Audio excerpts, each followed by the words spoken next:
Birthday. प्रधानमंत्री नरेंद्र मोदी के तीसरे कार्यकाल के 100 दिन पूरे हो गए हैं। इस दौरान सरकार ने कई महत्वपूर्ण परियोजनाओं को मंजूरी दी। इनमें लखपति दीदी योजना, बुनियादी ढांचा विकास, कृषि सुधार और आपदा प्रबंधन से जुड़े फैसले शामिल हैं। इन परियोजनाओं का उद्देश्य रोजगार सृजन और आर्थिक विकास को बढ़ावा देना है। प्रधानमंत्री नरेंद्र मोदी सरकार ने तीसरे कार्यकाल के 100 दिन पूरे होने पर कहा कि उनके तीसरे कार्यकाल के पहले 100 दिन सभी के लिए प्रभावशाली विकास लेकर आए हैं। उन्होंने कहा कि इस दौरान कई महत्वपूर्ण निर्णय लिए गए। इन निर्णयों ने लोगों के जीवन पर सकारात्मक असर डाला है और 2047 तक विकसित भारत के लिए एक मजबूत नींव रखी है। 100 दिन के इन निर्णयों में देश के हर नागरिक, हर परिवार, हर वर्ग के कल्याण की गारंटी पक्की हो गई है। इन 100 दिनों में 15 लाख करोड़ रुपए से ज्यादा योजनाओं पर काम शुरू हुआ है। चुनाव के दौरान मैंने 3 करोड़ नए घर बनाने की गारंटी देश को दी थी। इस गारंटी पर तेजी से काम हो रहा है। आज यहां इस कार्यक्रम में भी गुजरात के हजारों परिवारों को पक्का घर मिला है। कल मैं झारखंड में था, वहां भी हजारों परिवारों को घर दिए गए हैं। गांव हो या शहर, हम सभी को बेहतर जिंदगी जीने के लिए व्यवस्थाएं जुटाने में लगे हैं। शहरी मिडिल क्लास के घरों के लिए आर्थिक मदद देना हो, श्रमिकों को सही किराए पर अच्छा घर देने का अभियान हो, फैक्ट्रियों में काम करने वालों के लिए विशेष आवास योजना बनानी हो, वर्किंग विमेन के लिए देश में नए हॉस्टल बनाने हो, सरकार इन पर हजारों करोड़ रुपए खर्च कर रही है।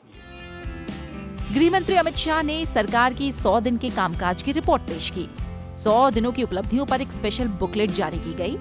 उन्होंने कहा कि सरकार सुरक्षा, विकास और गरीब कल्याण की दिशा में काम करती रहेगी। ये सरकार गरीबों के कल्याण के लिए समर्पित है।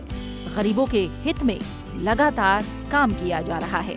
लगभग लाखों करोड़ों के काम 100 दिन के अंदर ही हम कैबिनेट तक की पूरी प्रोसीजर और कई जगह तो टेंडरिंग भी समाप्त कर चुके हैं। इसके कारण देश की विकास की गति न केवल बढ़ेगी, देश सुरक्षित, संपन्न होगा और नई शिक्षा नीति को इम्प्लीमेंट कर शिक्षा के क्षेत्र में भी हम आगे बढ़ेंगे। मैं आशा करता हूं कि मोदी जी के नेतृत्व में ये जो विकास का रथ चला है वो आगे पर भी चला रहेगा, इसका हम सभी को विश्वास है। गृह मंत्री अमित शाह ने जानकारी दी कि 100 दिनों में लगभग 15 लाख करोड़ रुपए की परियोजनाओं को शुरू किया गया है। इंफ्रास्ट्रक्चर का जहां तक सवाल है, 100 दिन में 3 लाख करोड़ की परियोजनाएं हमने घोषित भी की है, इम्प्लीमेंटेशन भी शुरू हुआ है। महाराष्ट्र के वधवान में 76,000 करोड़ की लागत से मेगा पोर्ट बनेगा, जो पहले दिन से ही विश्व के 10 प्रमुख बंदरगाहों में शामिल होगा।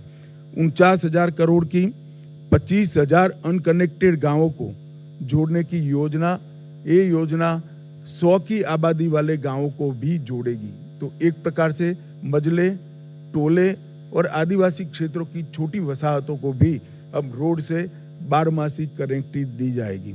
50,600 करोड़ की लागत से भारत के बड़े रोडों को भी बढ़ाने का निर्णय नरेंद्र मोदी सरकार ने किया है। वाराणसी में लाल बहादुर शास्त्री इंटरनेशनल एयरपोर्ट, पश्चिम बंगाल में बागडोगरा, बिहार में बिहटा में उन्नयन और अगत्ती और मिनीकोय में नवी हवाई पट्टी बनाकर पर्यटन को बढ़ावा देने के लिए आगे बढ़े हैं। बेंगलोर मेट्रो के phase 3, Pune metro, Thane integral ring metro और कई सारे मेट्रो के प्रोजेक्ट भी हमने इस 100 दिन में आगे बढ़ा है।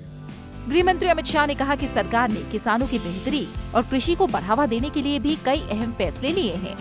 खरीफ फसलों का एमएसपी बढ़ाया गया है। मैं एमएसपी पर जरूर कहना चाहूंगा कि आप लोग भी आंकड़ों का अध्ययन करिएगा। यूपीए सरकार और कांग्रेस की राज्य सरकारों से कई गुना ज्यादा एमएसपी की खरीदी भारतीय जनता पार्टी की नरेंद्र मोदी सरकार ने की है, हमारी एनडीए सरकार ने की है। यही बताता है कि सरकार किसानों के हितों को समर्पित है। मक्के से इथेनॉल के उत्पादन के लिए सहकारी चीनी मिलों के इथेनॉल उत्पादक इकाइयों का मल्टीफीड इथेनॉल इकाइयों में रूपांतरण किया गया है। अब वो न केवल गन्ने के रस से, मक्के से भी इथेनॉल उत्पादन कर पाएंगे। तो जिस वक्त देश में चीनी की जरूरत होगी तब गन्ने का रस का उपयोग नहीं होगा, मक्के का उपयोग होगा, और चीनी ज्यादा होगी तब चीनी के रस से इथेनॉल बनेगा। हमने प्याज और बासमती चावल की न्यूनतम निर्यात मूल्य एमईपी को हटा दिया गया है। प्याज पर निर्यात शुल्क 40% से 20% करा है और एग्रीश्योर नाम का एक नया फंड लॉन्च करने का भी हमने काम किया है। गृह मंत्री अमित शाह ने कहा कि युवाओं के लिए 2 लाख करोड़ रुपए के पीएम पैकेज की घोषणा की गई है। 5 साल में 4 करोड़ 10 लाख युवाओं को इसका लाभ पहुंचने वाला है। सशक्त युवा ये किसी भी देश के विकास की प्राथमिक शर्त है। 2 लाख करोड़ के पीएम पैकेज की घोषणा हमने की है, जो 5 साल में 4 करोड़ 10 लाख युवाओं को इसका लाभ पहुंचने वाला है। 1 करोड़ युवाओं को टॉप कंपनी में इंटर्नशिप के अवसर, अलाउंस और एक मुफ्त सहायता राशि देने का भी निर्णय हमारी सरकार ने किया है। केंद्र सरकार ने भी लगभग कई हजार नियुक्तियों की घोषणा की है। कैपिटल एक्सपेंडिचर को बढ़ाकर 11,11,000 करोड़ तक पहुंचाना ये अपने आप में एक मील का पत्थर है। इससे कई युवाओं को रोजगारी के नए अवसर पैदा होंगे और हमारा इंफ्रास्ट्रक्चर भी मजबूत होगा। पीएलआई स्कीम और 12 इंडस्ट्रियल जोन के विकास से भी तजज्ञ युवाओं की नौकरियों का सृजन होगा। स्टार्टअप और एमएसएमई के लिए जो वित्तीय प्रोत्साहन हमने दिया है वो भी युवाओं के लिए कारगर साबित होने वाला है। दीनदयाल अंत्योदय योजना के तहत 10 करोड़ से अधिक महिलाओं को संगठित कर 90 लाख से अधिक स्वयं सहायता जुट बनाए गए हैं और लखपति दीदी योजना के तहत 11 लाख नई लखपति दीदियों को ये 100 दिन में प्रमाण पत्र दिया गया है। 1 करोड़ से अधिक लखपति दीदियां प्रतिवर्ष 1 लाख रुपया सालाना कमाई कर रही है। ये महिलाओं के लिए 1 लाख का राशि एक स्वप्न माना जाता था।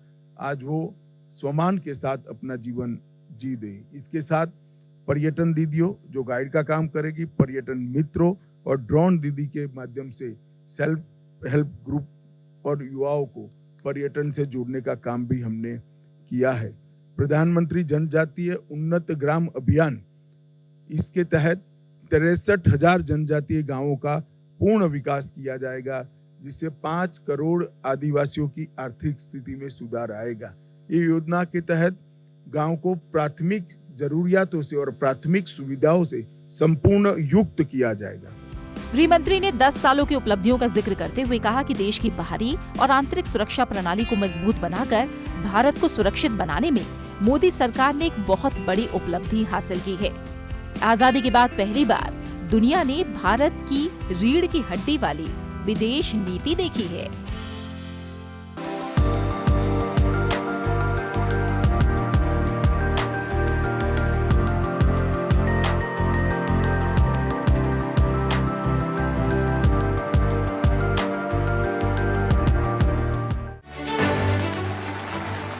मैं नरेंद्र दामोदर दास मोदी ईश्वर की शपथ लेता हूं कि मैं विधि द्वारा स्थापित भारत के संविधान के प्रति सच्ची श्रद्धा और निष्ठा रखूंगा। 9 जून 2024 ये महज एक तारीख नहीं थी। इसका महत्व भारत की राजनीतिक इतिहास में हमेशा हमेशा के लिए दर्ज हो गया। नरेंद्र मोदी ने लगातार तीसरी बार प्रधानमंत्री के तौर पर शपथ ली। देश की राजनीति के लिए ये बहुत बड़ा मौका था। सत्ता, सरकारें पहले भी बनी, बदली, लेकिन लगातार तीसरी बार सरकार बनाना देश ही नहीं बल्कि दुनिया में भी गिने चुने मौकों पर ही हुआ है। नरेंद्र मोदी के शपथ ग्रहण समारोह से साफ हो गया कि उनकी कार्यनीति सिर्फ नाम के लिए नहीं बल्कि ठोस कामों के जरिए आगे बढ़ेगी। प्रधानमंत्री नरेंद्र मोदी सरकार के बारे में एक बात हमेशा से कही जाती है कि वो रूटीन सरकार चलाने नहीं आए हैं। इनकी सरकार हमेशा बड़े और बदलाव वाले फैसले लेगी जिनका सरोकार जुड़ा है देश के जनमानस से। प्रधानमंत्री नरेंद्र मोदी सरकार ने अपने तीसरे कार्यकाल की शुरुआत सधी हुई की है। इसी खास मौके पर सरकार की 100 दिन की रिपोर्ट कार्ड पर नजर डालें तो 100 दिनों में लगभग 15 लाख करोड़ रुपए की परियोजनाओं को शुरू किया गया। साथ ही 100 दिन में 3 लाख करोड़ रुपए की परियोजनाएं घोषित भी की गईं और इन्हें लागू करने का सिलसिला भी शुरू हो गया। महाराष्ट्र के वधवान में 76,000 करोड़ की लागत से मेगा पोर्ट बनाना शुरू हो गया है, जो पहले दिन से ही विश्व के 10 प्रमुख बंदरगाहों में शामिल होगा। 49,000 करोड़ की लागत से 25,000 गाँव को पक्की सड़कों से जोड़ने की योजना शुरू की गई है। ये योजना 100 लोगों की आबादी वाले गांव को भी जोड़ेगी।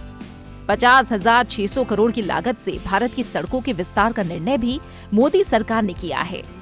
वाराणसी में लाल बहादुर शास्त्री अंतर्राष्ट्रीय हवाई अड्डा, पश्चिम बंगाल में बागडोगरा, बिहार में बिहटा एयरपोर्ट का उन्नयन किया जा रहा है। अगत्ती और मिनिकॉय में नई हवाई पट्टी बनाकर पर्यटन को बढ़ावा देने के लिए सरकार आगे बढ़ रही है।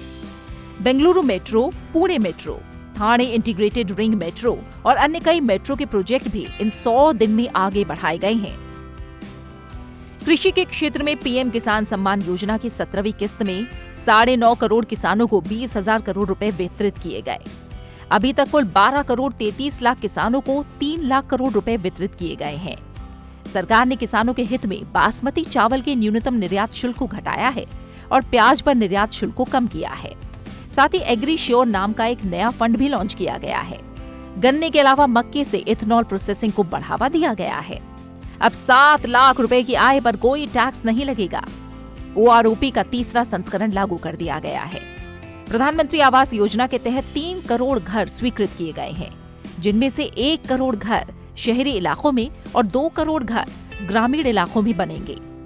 युवाओं के लिए 2 लाख करोड़ रुपए के पीएम पैकेज की घोषणा की गई है। 5 साल में 4 करोड़ 10 लाख युवाओं को इसका लाभ पहुंचने वाला है। 1 करोड़ युवाओं को टॉप कंपनी में इंटर्नशिप के अवसर, अलाउंस और एक मुश्त सहायता राशि देने का भी निर्णय सरकार ने किया है। केंद्र सरकार ने भी कई हजार नियुक्तियों की घोषणा की है। 12 इंडस्ट्रियल जोन देश के विभिन्न क्षेत्रों में विकसित किए गए हैं। मुद्रा लोन को 10 लाख की जगह 20 लाख किया गया है। तीसरे कार्यकाल के 100 दिन पूरे होने का मौका इसलिए भी खास है कि इसी दिन प्रधानमंत्री नरेंद्र मोदी का जन्मदिन भी है। Happy birthday. देश में कई संस्थाओं ने उनके जन्मदिन को सेवा पखवाड़े के नाम से मनाने का निर्णय किया है।